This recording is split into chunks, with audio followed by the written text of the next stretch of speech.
Salut, bonjour les madridistas. Hola, comme on dit en Espagne. Hola les madridistas. Je reviens vers vous dans le cadre de cette vidéo pour évoquer l'actualité au quotidien du Real Madrid.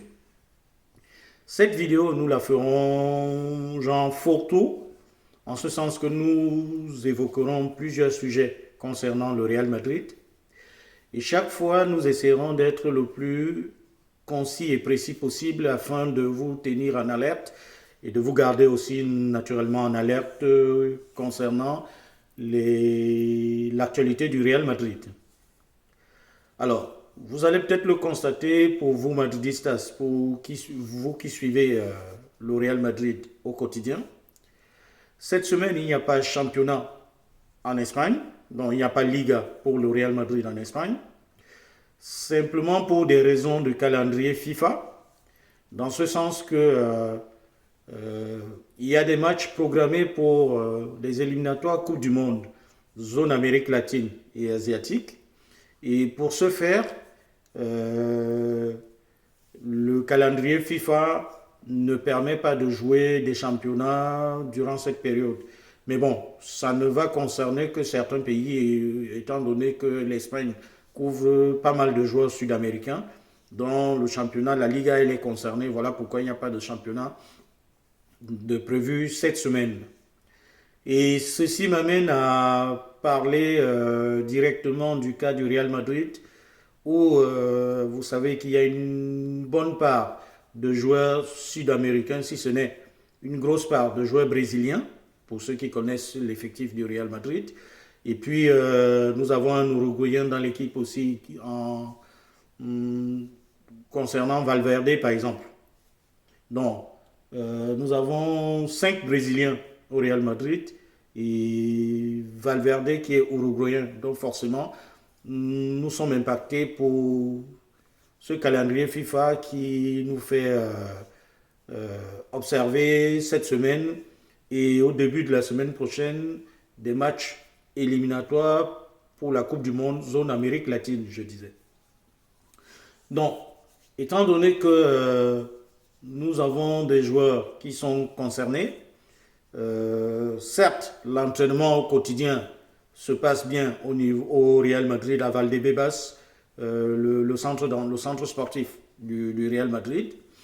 Et ceci pour permettre la préparation dès la semaine prochaine du match de Copa del Rey, de Coupe du Roi, le quart de finale de Coupe du Roi qui va nous opposer à l'Athletic Bilbao, à Bilbao, dont certainement nous aurons besoin du retour de nos joueurs sud-américains qui, pour ma part, leur retour risque de s'avérer un peu juste, parce que le match étant prévu pour le jeudi de la semaine prochaine, eux, ils joueront un match dans la nuit de mardi, et probablement dans la même nuit, ils s'envoleront pour l'Espagne, dont c'est probablement des joueurs qu'on pourrait récupérer le mercredi, qui arriveraient fatigués.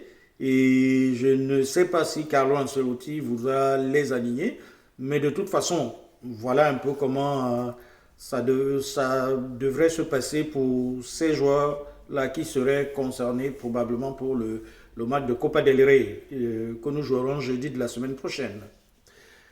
Dans le même cadre, nous pouvons évoquer notre joueur Karim Benzema, qui est sorti par précaution avec une alerte de pointe à la cuisse gauche, à l'arrière de la cuisse gauche au dernier match. Et les premières explorations, dont les premiers examens de sa cuisse montrent juste une légère contracture. Alors, tout est fort probable que Karim Benzema soit présent pour le match de Copa del Rey de jeudi de la semaine prochaine.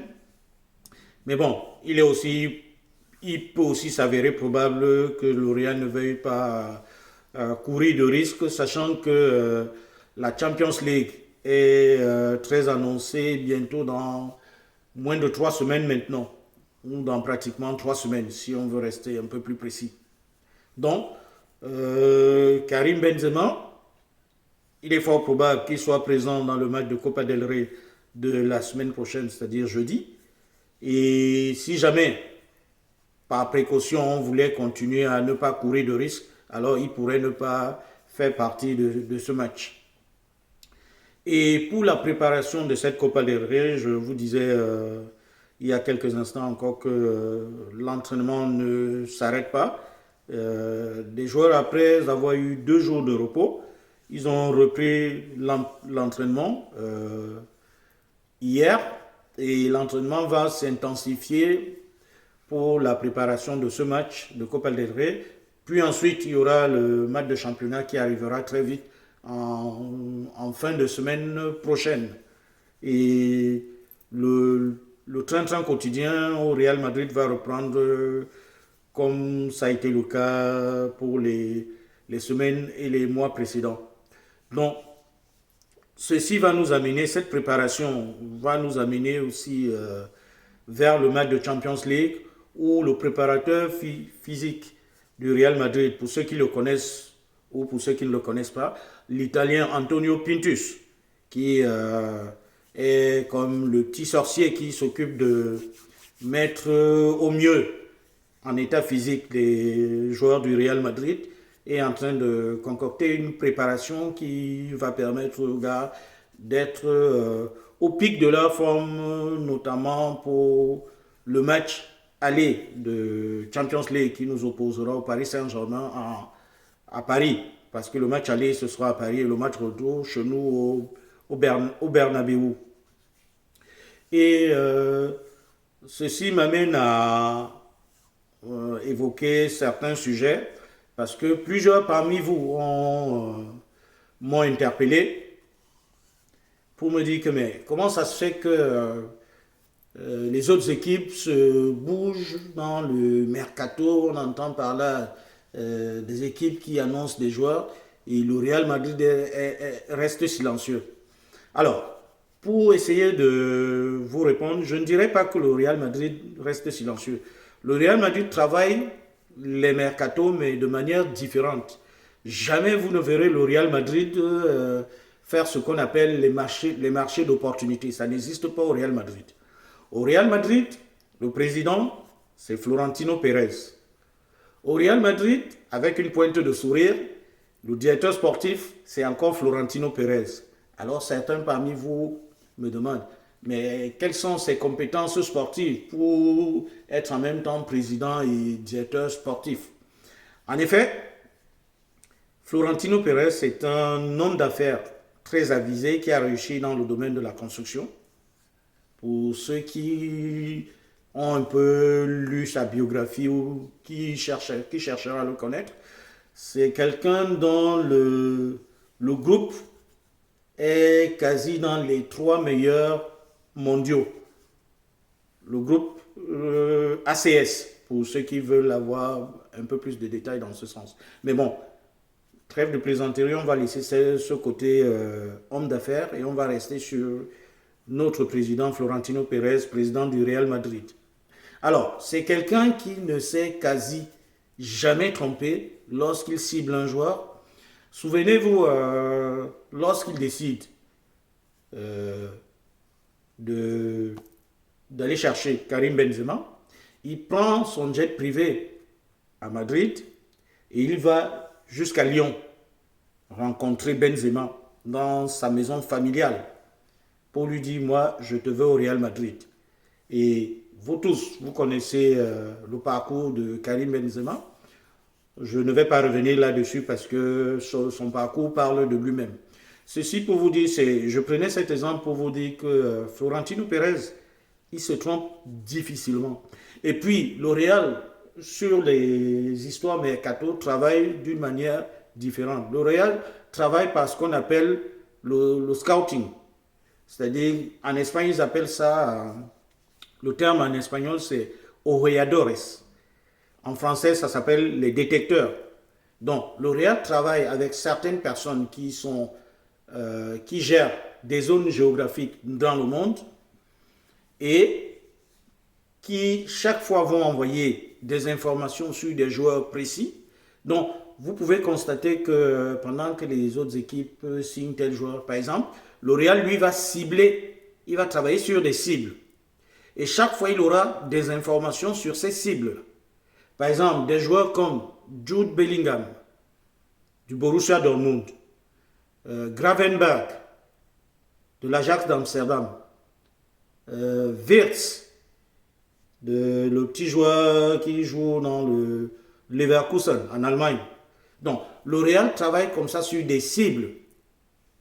Et chaque fois, ces oreadores ou encore ces détecteurs lui envoient des informations au fur et à mesure des matchs de ces garçons. Et dès que la notification atteint le point où les dirigeants du Real estiment que cette fois-ci, on va se lancer sur ce garçon, le Real va directement négocier sur le joueur. Donc, vous ne verrez pas le Real profiter d'un marché d'opportunités. Non, ça n'existe pas comme ça au Real Madrid. Au Real Madrid, c'est des cibles. Et Florentino Pérez, le président du Real Madrid, a nommé comme directeur général José Ángel Sánchez. C'est un peu lui qui va établir des liens de négociation avec, par exemple, un club quand le Real est sur la contratation d'un joueur. Mais c'est Florentino Pérez qui, au bout du bout, va donner son OK et puis son aval pour la signature définitive du joueur pour l'acquisition au Real Madrid. Voilà un peu comment, en termes de traitement mercato, le Real travaille. Et pour vous illustrer un cas, le Real, ces jours-ci, est en train va probablement s'octroyer la nouvelle pépite qui fait sensation au Brésil, du nom de Endrick. Pour ceux qui ont entendu un peu parler, ou pour ceux qui n'en ont pas, je vous donne le nom Endrick. C'est un petit garçon de 15 ans, mais qui est doté d'un talent fou, d'un talent phénoménal. Il faut avoir vu quelques vidéos de lui pour voir un peu de quoi le garçon est capable. À 15 ans, il vient de participer, ce petit garçon, dans ce que d'aucuns pouvaient appeler peut-être une coupe nationale au Brésil. Ça s'appelle la Copina au Brésil. Et ce garçon de 15 ans évoluait avec le groupe de moins de 20 ans de Palmeiras, parce qu'il est de Palmeiras. Et il est probable que dans le prochain mois ou dans 2 mois, il va signer son premier contrat professionnel avec Palmeiras. Donc, le Real le suit par le truchement de Rouni Calafat. Rouni Calafat, c'est un peu comme le détecteur de joueurs de la zone Amérique latine, et plus précisément Brésil. Donc, c'est naturellement Rouni Calafat qui nous a ramené Vinicius Junior, qui nous a ramené Rodrigo, qui nous a ramené Eder Militao, pour ceux qui connaissent un peu nos joueurs à Madrid. Donc, voilà mes chers amis, ce que je voulais partager un peu avec vous, c'est-à-dire qu'aborder plusieurs sujets à la fois. Je vais, comme c'est le cas habituellement, vous demander de vous abonner nombreux, de liker notre vidéo, de la partager au maximum de gens possible afin que nous soyons bien plus nombreux par la suite. Et je vous reviens très vite pour d'autres informations dès que possible. Mais bon, quand je dis très vite, c'est vraiment très vite. Je vous reviendrai dans le cadre d'une autre vidéo pour continuer à évoquer comme ça des thèmes de mercato que le Real pourrait viser. Très chers madridistas, il ne me reste plus qu'à vous souhaiter une bonne journée et puis vous dire hasta la próxima. Nos vemos. Nous nous revoyons très vite. Au revoir.